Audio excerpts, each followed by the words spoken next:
Is the new tier 10 heavy the 116F3 hot garbage or the next Chieftain? Well, I guess there's only one way to find out and I'll have to show you. The first question I thought about, and you might too, is will the armour of this heavy tank make you want to alt F4 out of worlder tanks, or is this thing gonna be very, very good?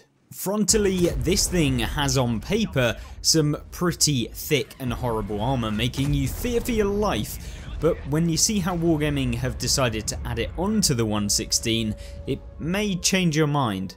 This tank definitely relies on this so-called armour to bounce shots, since the gun of this thing is, shall we say, troll, and I'll get into that shortly.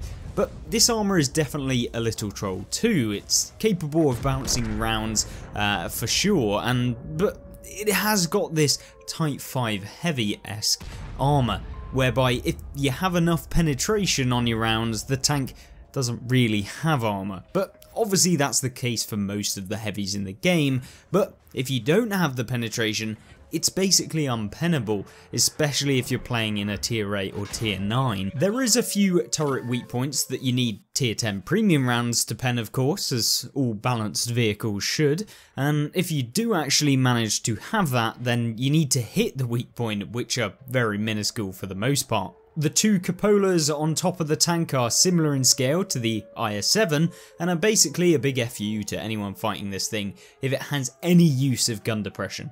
There are some other weak points that you can't really say weak points, but either way, the mantlet of this tank has some weak points all around the edge and allows you to pen with 290 plus premium round penetration pretty easily, and if you hit under the gun while it's using its gun depression, it's significantly easier to pen as well. So turret wise, it's probably better than the Chieftain for the most part, but the hull armor is quite weird and it has some weird angles, and your best bet is to hit the upper lower plate, needing at least 250 pen to go through, meaning most tier 8s in the game are gonna kind of struggle, and I mean even tier 8 premium rounds can be a bit of a pain in the arse against this thing frontally, so yeah, not particularly fun. But there is some good news though, as if this tank does try an angle, much like a Type 5, there are some flat plates underneath the turret ring that can be penned, but will need about 200 pen at the weakest point. Not particularly fun at all to come up against from the front, but at least the side armour is pretty much garbage and doesn't have any troll weak points really. Overall, a very good frontal armoured vehicle.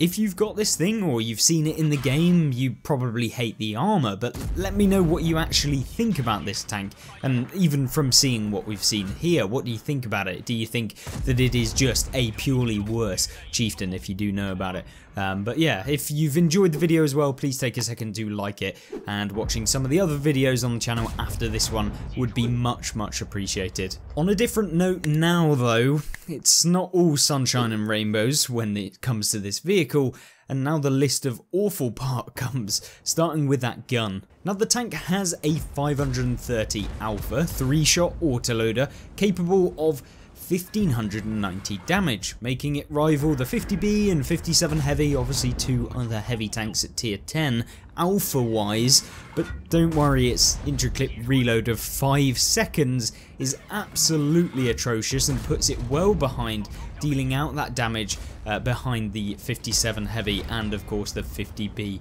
Yeah, it's almost as bad as basically jumping them all together and having 2 reloads. Yeah, it's horrible. Combined with that pretty awful 0.4 dispersion and mediocre to bad dispersion values when moving and turning, make it difficult to land all 3 of those shells. If you do manage to pen, it's great, but certainly don't count on that, and if you're coming up against this thing and someone pens you 3 times, you're probably not wanting to buy a lottery ticket at that point. On the flip side, the 5-second intraclip reload of this clan reward vehicle makes it easy for us non-clan or non-reward vehicle like the 279E or the Chieftain to avoid a second shot or repair any tracks and hide between those shells, which is always really nice. So you might be thinking, well, this tank has terrible accuracy really, it has an awful intraclip reload, therefore surely it's going to have decent DPM, and if all of that kind of sucks. Yeah, not at all. A base DPM of less than 2000 makes this thing one of the worst, if not the worst, tier 10 heavy damage per minute in the game right now. Bet you can't wait to play this now or go towards it when Clan Wars is available. Now, in order to get 10k for example, it's going to take about 5 minutes minimum of constant firing. And when you consider most games last about 6 to 7 minutes roughly, you know, some games are less, some games are more, then yeah, it's going to be horrible to be able to do a consistent amount of damage, and you're not going to be very flexible for how the game may develop. So at least it's a win for the casual player for sure, as we aren't going to have to cry about getting smacked for the 1600 alpha very often. Okay, so the armour is decent, the gun sucks, the DPM is trash, the accuracy is bad. What about the mobility? Surely they will make it not that bad. Of course, you'd be wrong. This thing is the same speed as the 60 TP, but at least the terrain resistances are good, I suppose. Another reason why maintaining a good average damage is going to be annoying as you find yourself in matches where maybe you went the wrong flank, and when you have terrible DPM to the point where, you know, you might come up against 5 vehicles all at once and you're trying to constantly get damage out and you're limited by the reload, or maybe you went to one flank, your team stomped the enemies, and then you're kind of sat there waiting around for nothing to do and then trundling your way to the other flank, and by the time you get there either the damage been soaked up by your team, or, you know, you've lost the game and they're gonna just flank all around you. So yeah, not particularly so fun. If you like the fact that Wargaming actually released a fairly well balanced reward vehicle from Clan Wars, then please hit the like button and obviously subscribe if you have been enjoying the content, and maybe check out some of the others if you're not sure that is on the channel. But yeah, there's one last thing that I want to talk about before we end it up, and that is that the health of this vehicle also sucks as well, with it being only 2100, so at least you die quicker, so you can pick a different tank that maybe is slightly better, or you can take this thing out a lot quicker than you would with something like a E100 or a Maus that aren't that much slower than this thing. So although this thing initially looked like it had potential as this super heavy auto-loading heavy tank to rival the Chieftain and the 279E, you quickly realise it lacks the gun handling, DPM, mobility to even get close, and you can quite easily make the assumption that this is a steaming turd.